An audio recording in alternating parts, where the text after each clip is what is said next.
The Wilms tumor was actually discovered when I was 6 months old. I have no recollection of the experience, but my parents took me to my 6-month well baby checkup, like most normal little ones, and I wasn't exhibiting any signs of being sick. The doctor palpated my abdomen, and the right side felt a little larger than the left. Yeah. And so they proceeded to do some tests, and eventually I was diagnosed with Wilms. Okay, and you're from Kalamazoo, you and your family? I grew up, born and raised here in Kalamazoo, went to Kalamazoo College, Loy-Norrix, and then Kalamazoo College. So How did you end up at St. Jude? actually what ended up happening was the pediatric renal doctor was away on vacation, and so they had scheduled a surgery with the adult renal doctor in the Kalamazoo area, and he was not comfortable, and my parents were not comfortable because he had never actually performed the surgery on someone so small.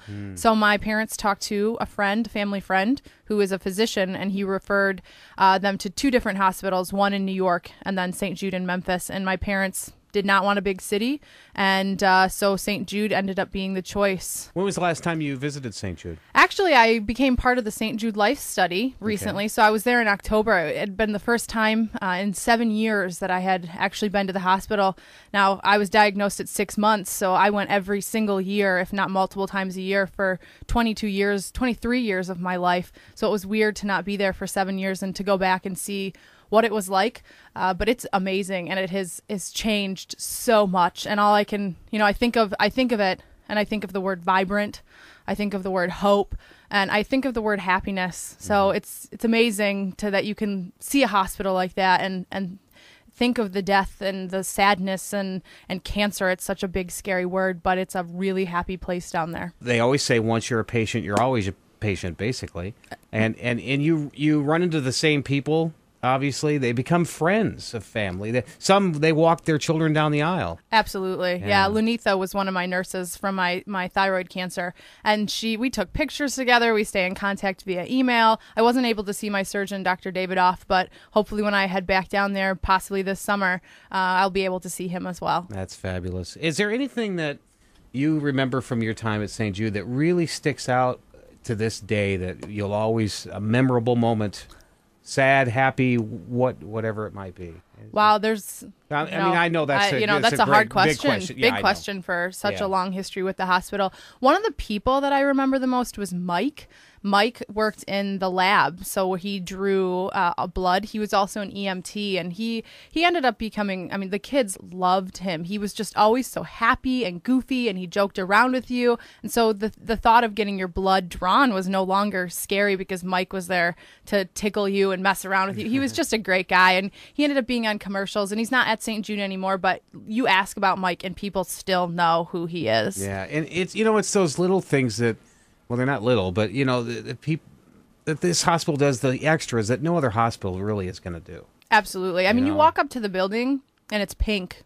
It's like bright pink, and so it's already happy, and the walls are covered in murals. There's not one single white space anywhere. My room, even the hospital room that I was in for recovery for my surgery at 16 was peach. It was kind of like, it looked like I had a hospital bed, but I had a reclining chair and I had regular lamps instead of the overhead halogens, which always just feels so sterile. So they really go the distance to make sure that you feel like you're at home and that you can recover in that, that homey atmosphere. Now, did the Target house, that wasn't around when you were there, or was it? It wasn't when I was 6 months old, but when I was diagnosed again at 16, it was there. However, I was never at the hospital, thankfully, long enough that I needed to stay there. I always stayed, at that time, I stayed in hotels.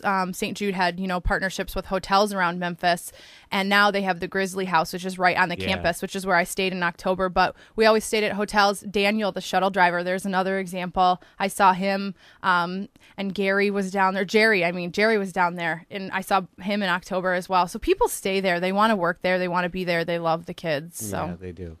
Well, it's great to have you on every year on Win 98.5, and is there anything you want to tell our wonderful audience here? Absolutely. What I'd like to say is I come back every single year to do this radiothon because cancer does not discriminate. It doesn't pick.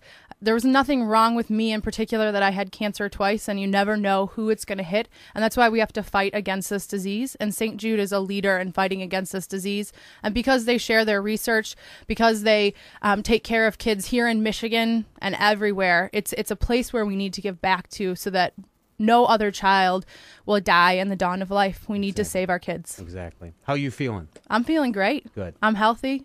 That's good. Yeah. You look healthy. Thank you you. look great. We're so happy that you're with us. Thank you, Phil. All right. Thank you.